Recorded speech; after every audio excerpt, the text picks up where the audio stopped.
Salut les amis, bienvenue sur ma chaîne, l'Aéro de Jo. J'espère que vous allez bien. Aujourd'hui je partage avec vous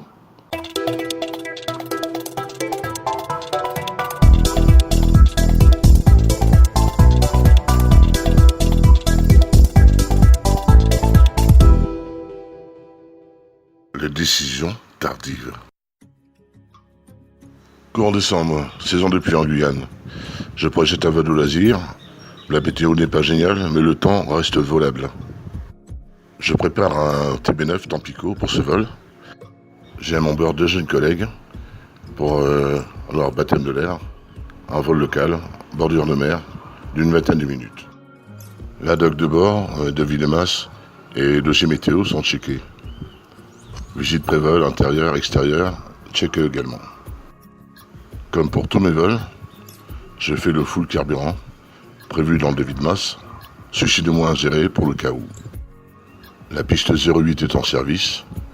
J'ai prévu un départ dans l'axe 500 pieds, avant un virage à gauche vers Novembre Alpha, puis un tour de l'île de Cayenne, après la croisée des axes, avant de m'établir en vente arrière droite de la 08, vers une base droite de la 08 et une finale.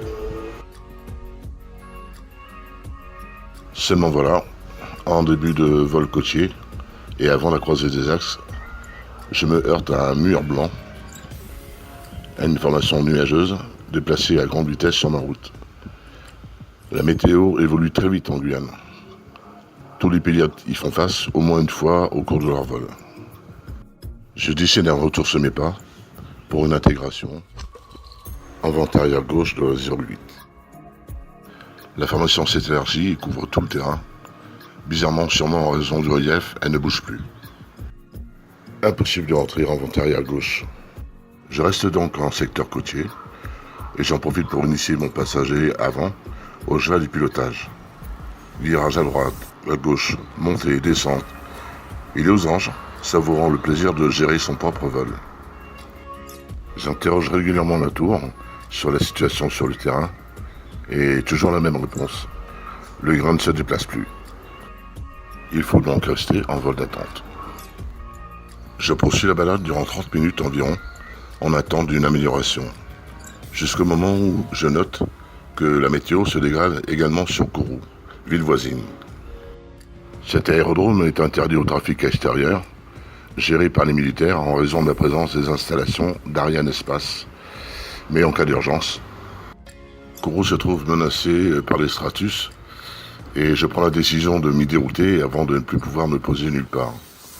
J'avise Cayenne Tour de mes intentions. La tour de Cayenne appelle les militaires qui m'attendent sur leur fréquence. Je collectionne les informations de contact et je fais route plein gaz vers mon terrain de déroutement. Accueil radio sympa des contrôleurs militaires. J'affiche le code transpondeur qu'ils me donnent. Je confirme les infos PAX pour que les militaires m'ouvrent un suivi de vol. Seule consigne de leur part, rappelez au sol. J'ajoute qu'au terrain inconnu, je souhaiterais procéder par le côtier pour intégration si c'est approuvé. Ma réponse, rappelez au sol. On ne peut pas espérer mieux et plus simple pour faciliter l'approche. Après quelques minutes de vol, je remarque sur ma gauche la grande maquette d'Ariane 5 qui domine le centre spatial et j'aperçois la piste devant moi.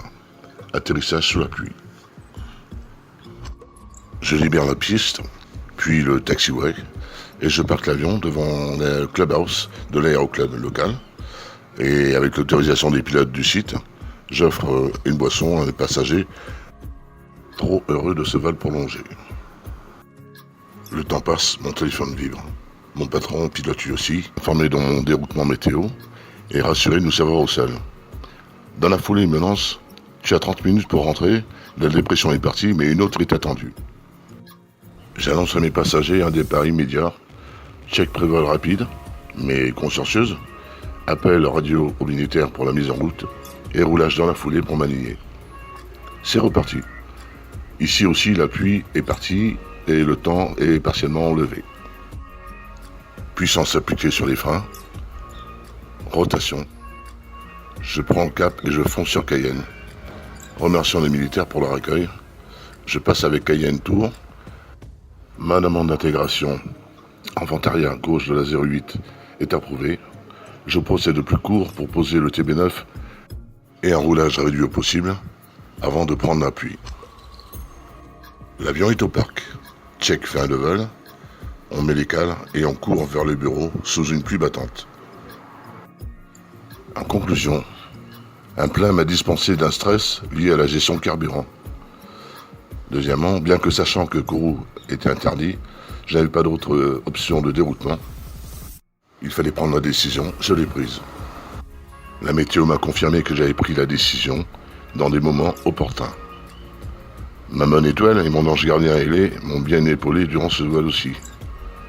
Les prises de décision tardives sont hélas des causes d'incidents de vol qui parfois finissent mal. Bon vol à tous et profitez des plaisirs sans subir les stress inutiles. Merci pour avoir regardé cette vidéo. Si elle vous a plu, mettez un petit pouce vers le haut. Vos commentaires sont les bienvenus et abonnez-vous à ma chaîne. Merci. Ciao, ciao.